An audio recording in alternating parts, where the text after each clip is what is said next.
Hello and welcome to Retro Review. My name is Susanna Martin. And my name is Wesley Bryant. So today, we're starting a new show today, and this show is about watching all of the movies and maybe playing video games that we've never played that are old, but we never actually got around to doing. Yeah. So today we are doing The Godfather, which is, of course, Francis Ford Coppola's masterpiece. So, Wesley, what did you think of The Godfather? Well, wow, where to even begin with this movie? Well, the first thing I had always known about The Godfather was that it was very involved, very large movie. It's a 3-part movie in total. Yeah. Did you watch all of it? No, I only watched the first piece. Okay, me too. But the story always seemed, from what I'd heard about it, always seemed interesting to me. Mm-hmm. And I'd always heard it was also one of Marlon Brando's best movies. Like it is considered one of his, if not his best, one of his absolute best. To say nothing of one of the greatest movies ever made. And the really tense scenes, and watching the main character, as everyone, Michael Corleone, watching his journey from the beginning of the first part all the way through to the end, the amount of stress, the amount of, well, if I'm being honest, really kind of horrible things that happened to him that turned him into this seriously cold, unfeeling, head of the family. Yes, and I was, but then again, it was an interesting mix though, because some of the parts were so terribly intense, and you're standing there like, okay, who's gonna shoot who first? Oh my gosh, who's gonna? Yeah. But then other like Clemenza's character, I loved Clemenza so much. He was so great because he was like. He's a hired muscle, but he also takes time in that one scene with Mike when he's younger and says, all right, Mike, come over here, I'm gonna teach you this. And then he breaks out all the cooking stuff, and he's like, here's how you cook this. And I'm like, yeah, it's an interesting feel for the movie, because at one hand you could be sitting there going, who's gonna die next? Who's gonna die next? And then the rest of it is that you're sitting there going, oh look, they're having a family dinner. Yeah. It really, my thought, I had a lot of the same thoughts that you did. One thing that I was really interested in, it was so suspenseful. Oh yeah. I did not expect that. I didn't really know anything about the movie. I mean, I knew the general plot line, but I didn't really know much about the movie itself. Yeah. Other than it has some really interesting cinematography, which I'll talk about later.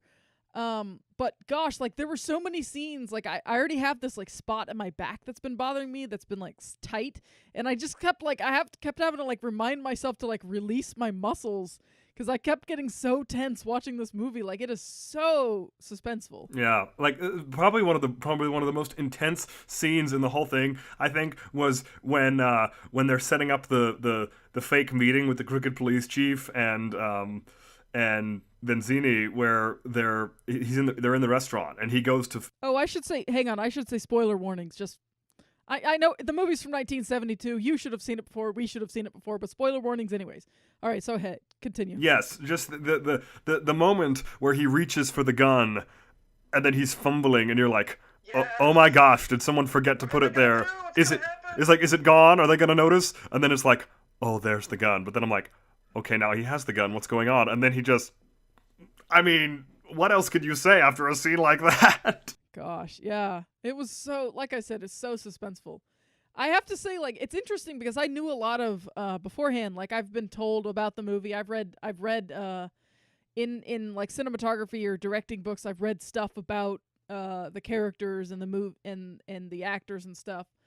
But there were a lot of scenes that I didn't see coming, like the horse scene. Oh my god! I thought it was. That was terrifying. I thought it was gonna be. Oh yeah, it's gonna be like someone's head or something, or a dead body, and then it's like, oh my word, that is oof. I mean, oh, I was that hurt. That just, I mean, I just felt so bad for the guy.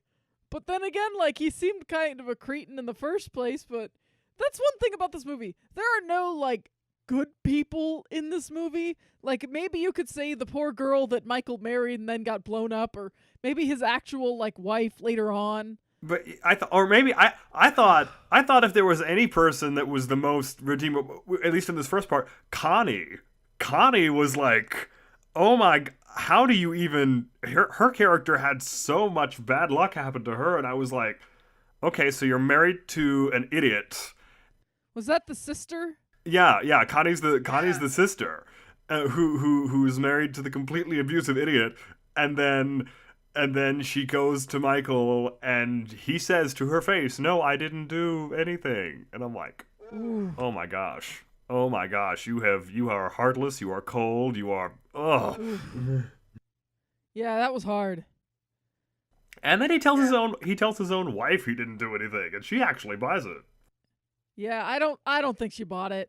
I think it was pretty obvious at the end that she didn't buy it. I thought initially she did, and then when she's watching him do the meet and greet with his new underlings, I'm thinking, yeah, she totally knows. Mm-hmm. Yeah. It's so sad. Like, it's a really just a tragic story, but yeah, it was really well done, I have to say. Like, I was really impressed with the cinematography was really interesting. I was watching it going, this is some of the most static movie I've ever seen. Most of the shots, unless somebody is moving, aren't moving. Like, it's just like a frame and it stays there. And it was really interesting to watch because it was one of those things that added to the tension. Yeah. Because think about the horse scene. What was the camera doing during that it wasn't doing in most of the other times? It was moving forward slowly on a static image. Yep. The image wasn't moving, but the camera was, and that was one thing that added to that suspense in that scene. Like, what are we going to see? What's going on? What? And I thought it was really interesting how the camera just never moved. It was shot like it was in the 40s. And then also this movie had more like fade in and fade outs than I've seen in. I mean, yeah. I didn't even count that. I didn't even count them all, but there must have been, I mean, like more than 10 of those fade outs for, or just fading into another scene. Yeah. Well, that was a little more popular in ye olden days. It's kind of fallen out of favor.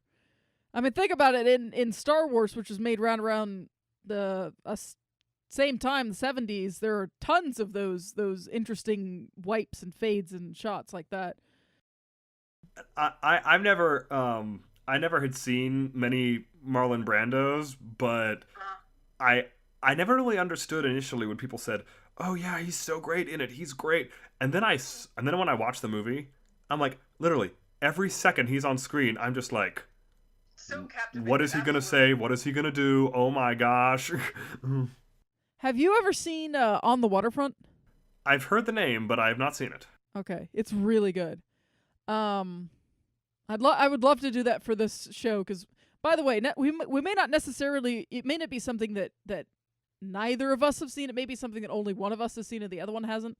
Just because, like, Wesley's seen everything. I have seen, at least in comparison to Susanna, I believe I have seen a bit more. Yeah, just a little. But I'm finally like busting my movie nerd chops and watching all these old movies. But yeah, he's really, really good with a completely different character in On the Waterfront. He's kind of this like tough guy character. And he's so good. He's not, but in a different way than in this one. He's kind of a tough guy in this one, but like, yeah, he's a wise guy in this one, which is different. I thought initially, I really liked Michael's character. I thought Michael was cool, and then he's like, "Well, I'm in hiding, but hey, I'll marry this person." Yeah, that was about the point where I went, maybe I don't like this guy anymore. I was like, "Oh yeah, he's just chatting with his bros," and then it's like, "I want to meet your daughter." I'm like, "Excuse me? What?" Like, dude, you were already dating someone who is waiting for you, or at least, yeah. I mean, what the heck? But yeah, and then and then Mike's. Oh, I think Sonny holds the record for most bullets put into a body before it was officially done. Yeah, I mean, I was watching that and I was like, well. I mean, they tried the first time. They put 5 bullets into the back of Don Corleone, and he got up and kept going. So I guess they wanted to make sure. Yeah, but I mean, just the whole the whole setup for that scene is like there's hardly any noise. He's waiting outside the building, and then you see those hats come up, and you're like, oh, he is dead. He is so dead. Every time he saw one of those guys pop, he was like, oh, well, you're dead. Okay, speaking of dead, can I talk about the one character I wanted to die that they didn't kill? The husband of Yes, Connie. they did kill him. They killed him, all right. They didn't kill him. Yeah, they did. Did they kill him? Wasn't it? Oh, they did kill him. That's right. They weren't going to, but they did. Yeah, you're right. They tried to fake him out. They're like, we'll take you to the airport. Right, You you're go right, away. they did. I just saw the movie 5 minutes ago, and I already can't remember. Oh, yeah, they did. Yeah. They Okay, he was the one character that I wanted to see die. Like, there were so many times I was like, oh, he's dead. Oh, he's not dead. Oh, he's dead. Oh, he's still not dead.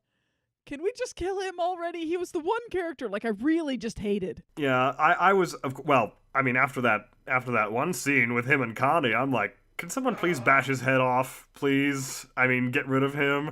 And at least now I can I can understand references that other movies have made to that movie now, because Yeah, I know, right? because during the whole wedding sequence and the whole, I invite you into my home, and I'm thinking, Yeah. oh yeah, that's like in Zootopia. I'm like, oh wait, no. This was this first, and then it was Zootopia later. Yeah, there were a lot of stuff, or like, I'm gonna make him an offer he can't refuse. Yeah, that. That's something I've heard over and over again. Yeah, but I think one of the best lines of any character in at least the first part was where Mike is where Kay is being all inquisitive about the family business, and he just straight up says, with no preamble whatsoever, my dad put a gun to his head and said either his brains or his signature would be on the contract. That's a really interesting parallel in the movie, is that at the beginning of the movie, Michael was a guy that told the truth to her even though he didn't have to. Yep. He could have made something up in that time. And at the end of the movie, he lied. He lied and he didn't have to. And that was because, I mean, she's going to stand by him anyway, so he didn't have to lie. He could have said, yeah, I did it, but. Yep. Yeah, and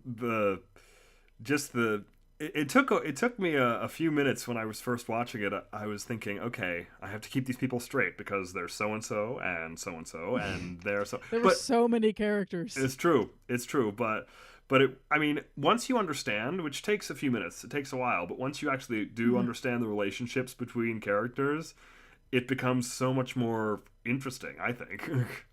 Oh no, I totally agree, because it does take a while to sort of get all of the characters to like kind of get them all straight in your head, but they're all so distinct. Yeah. That it is really easy to keep up with them once you figured out who they all are. The problem is that they kept introducing more characters. Yeah. So I spent the whole movie trying to play catch up, trying to remember who all these people were. Well, at least I think this movie also had one of the most odd and yet one of the most sad death sequences I'd ever seen. Which was what? Vito Corleone.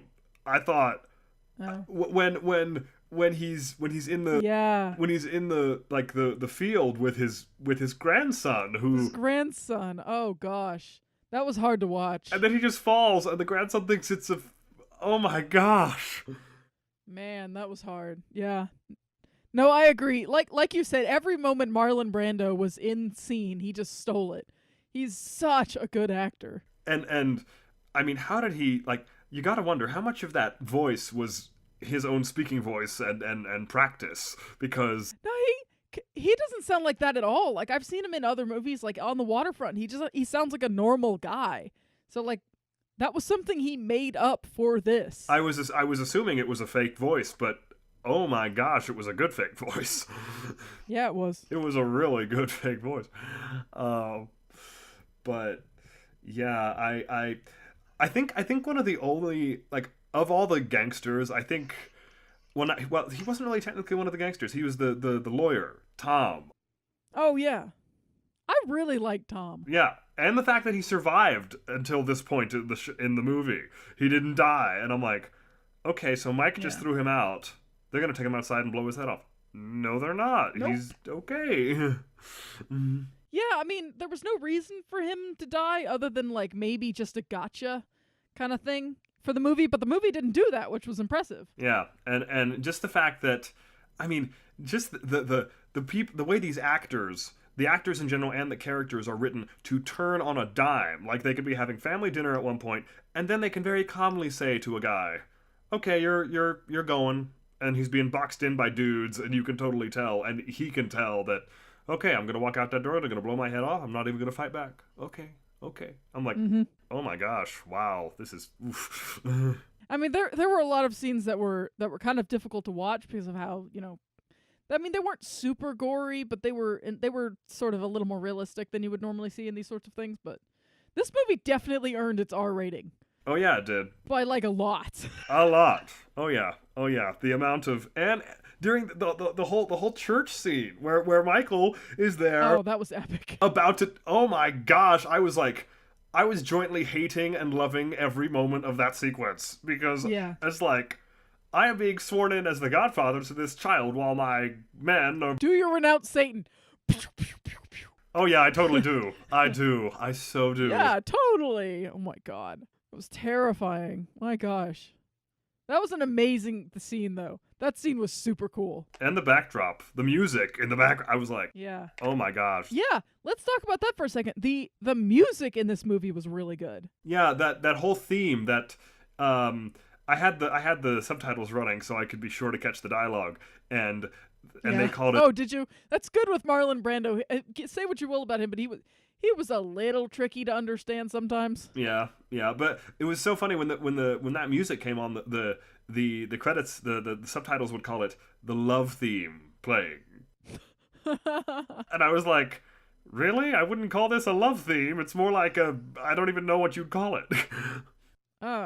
Scary. Well, yes, but I mean, like, just the whole atmosphere when that music came on was just like, well, this is just kind of awkward, man. It's, Yeah, there were a lot of scenes where, like, the music just sort of, like, creeped under your skin and just, like, nestled there, and it was just, it added so much to the movie. Like, the cinematography was really interesting, the lighting was really interesting, and the music just pulled it all together. Yeah. And it made it perfect. It was really, really great, I thought. And now, like, I don't know if I'll have a chance to carry it on, but after that ending, I want to see the next one. I want to see what happens next. Yeah. I've heard that the second Godfather is really good and the third one is garbage. From what I understand. That's what I've heard as well, but it is part of it, so I probably will at some point.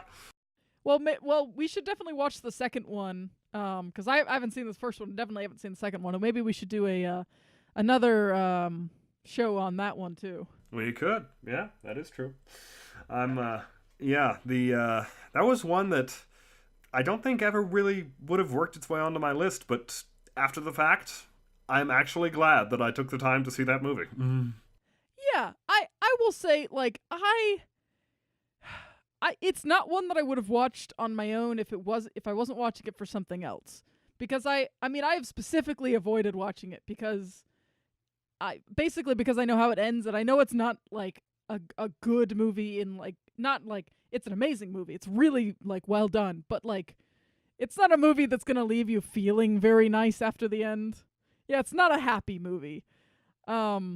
But I do have to say I am glad that I've seen it, because now there's a whole bunch of, like, things that I understand, and I know some references that I didn't get before, and I do have to say it was so well done. It really was. It was really well acted. The cinematography was really interesting, and the way it all came together, really I want to say hats off to Marlon Brando and everyone else, because that was amazing. Even though absolutely, it's not a feel-good movie, but it just to watch it is, like, amazing. Yeah. And we've talked about Marlon Brando a lot. Like, he did really well, but the guy that played Michael Corleone, Al Pacino, also did really well. Yeah. Like, he started out as this, like, kind of sweet looking guy, and then as the movie got on, he got more and more and more menacing, and he did it all basically with his face, which is really impressive. Yeah. He was able to change expression whenever he needed. And then that scene where she initially asks him about his business, And he goes, don't ask me about my business. Don't ask me about my business. And he says it. She says it again, and he completely snaps. Like just for a second. Yeah. The quiet, collected just falls, and he's staring at her like, if you say a single word, I'm gonna hurt you. And I'm thinking, oh my gosh, that is impressive acting work on his part. To make you believe that, because in that moment I was like, yep, he's actually going to do that. He absolutely will do that. Yeah. I have to say, if I had to pick like one thing about the movie, just to nitpick it, it was really long. It was like almost a 3-hour movie, and there were definitely some things they could have cut out. It's true. There are certain things in there that I was thinking, does this really add to the plot much? No, not really. Do we have to? Apparently the book is even more like detailed. I watched a do you watch the show it's The Dom on YouTube. It's Lost in Adaptation. I have seen 1 or 2 episodes, yes. I watched his I watched his Lost in Adaptation for The Godfather, and apparently the book is even more like detailed. Like it'll go into like the life story of a random guy that is only in there for like a page or 2. Okay, that's a little much. So like the movie apparently it was just kind of going off of the book in like, okay, let's spend 4 years or however long they spent on these happenings. Yeah. It was a long movie. It was a long like timeline too, because it was like 3 or 4 years. Yeah, it was because the very beginning was the Don in his prime, and then the very end was years later after he'd passed away, and Michael. It was at least like somewhere like 3 to 5 years, something like that. Yeah. I'm the whole. The sequence was sometimes the sequence was a little hard to follow, but it was done well enough. Yeah, it's like in one scene Connie was like totally had like one little kid, and the next scene she's like 6 months pregnant, and I'm like, oh, well, okay, yeah, well, I guess we're here now. and the fact that it seems like the next time you see Michael after Italy is when he sees Kay again, and you're thinking, oh, he just got back. Just a year later? Yeah, she's like, oh, he just got back. And she goes, what? No, I've been back a year. And I'm like, if you went back a year and you knew that your possible romantic interest, even though you already had one, is here, then why exactly have you? Just what even? Yeah. Yeah, there were some interesting. Not to mention that like bruise on his face lasted for like way longer than it should have, I feel like. A sequence of like several scenes, you see him and he's got this mark, and I'm like, did anybody tell the makeup coordinator that he was supposed to have been out there for like 5 months? Oh, but I don't know. Maybe they decided to keep it on there as like, yeah, but he's sort of like he's becoming the rough and tumble gangster, so he's got to look like it. So we'll just keep the bruise on his face. I don't know. I thought the whole sequence with him and the other girl didn't have to be there. No, it didn't. It really didn't. Because if he was going to come back and be with Kay, then why did he have to... The whole sequence and the whole initial... Oh yeah, he met this girl. She's got the purple dress on and the ribbon, and she's so cool. And then it's like all of 5 minutes later... Oh yeah, I'll marry her because... Oh yeah, they're married now. What? I'm like, I'm sorry, you didn't... I do have to say, though, that scene with the dad was one of the funnier scenes of the movie. It was an appreciable bit of lightness in a very dark movie. Yeah, especially because he walks out and they're like, that's his daughter. I'm like, oh my god. Yeah. I was watching it going, oh guys, stop talking. Stop talking. I know that's his kid. And they walked away. It's like, yep, that's his kid. Whoopsies. I mean... To be fair, like all they said was that she's pretty and she has a nice body, which I mean, they weren't like they weren't making passes at her or anything. Things, were they? No, not as far as but I kind of nodded. I got to be honest, I kind of nodded off during that section. Well, you weren't missing much. It was just the dad becoming more and more unamused by what they were saying, and then he's just like he ends it with Nope, there is no one like that in this town. Nope. Whoopsies. Time to go. But not time to go. Now we're getting married. What? Well, I mean, Yeah, apparently, There's a interesting part there. well, I guess. I mean, literally, the only reason she was ever the only redeemable reason I can think of that she was there was for her to blow up later and for him to be pushed over the edge by this action. Yeah, I guess. But was there not like something else they could have done? I bet it was in the book. I bet that's the problem. It'd be interesting to read it at some point, but from what I understand, it's pretty long. Yeah. Okay, so do you have any other thoughts that you wanted to add to this review? Well, I think as we have mentioned before, overall as a classic gangster movie, it is it is top of the line, I think. Of course there were some pieces that I didn't think had to be there, but you know, movies were made, you know, it was a different time for movies then. And you know, the audience's the populace's temperament was different, so they if it's anything like movies now, they cater to what they believe people of the time would appreciate. So You know, I have to wonder, because it was so slow. I really have to wonder if it would have if it would have gotten the acclaim that it has nowadays, with the same acting, the same setting or whatever, because it was so slow and it took its time and it didn't have that fast editing that we see so much today. yeah, I have to wonder if it would have done as well today as it did back then. I have a feeling it probably wouldn't have. probably not, because if they tried to tell that much story with the pace with a pace that's similar to most of the movies you see now, you would have to cut out so much. Yeah. I think overall it was good. I am interested to see possibly what happens next if we do another one of these. Yeah, I am too. What's our next movie? What we're going to be doing? Wasn't it Indiana Jones, right? Yeah, but the second one, right? Temple of Doom, yeah? Yeah, somehow I know I've seen the first Indiana Jones. I've seen Crystal Skull, but somehow I seem to have managed to avoid Temple of Doom. Wait. Now see, we got to decide here though, because if you haven't seen, there's Temple of Doom, and then if you've seen the original, then you know the Lost Ark, but have you seen The Last Crusade? You know, I don't know. I don't think I've seen either of the two middle ones. Okay, because the Last Crusade has Harrison Ford playing opposite Sean Connery. I've seen pieces of it. I don't think I've seen the whole thing. Okay, so, but we're going to start with Temple of Doom, right? Yes, if you wanted to start that way. If we wanted to do one having seen it and the other one hadn't, I have seen The Last Crusade, if we wanted to start there, but it does not matter to me.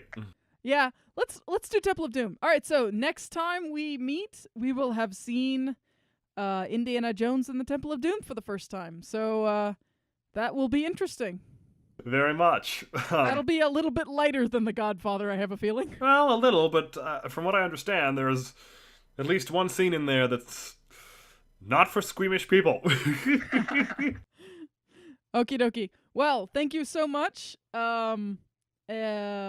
Wesley and I will be back whenever we get the chance. Count on it. It's a bit hectic right now with school and an internship starting up, but hopefully we will see you all for the next retro review. Absolutely. All right. Bye-bye. See you guys.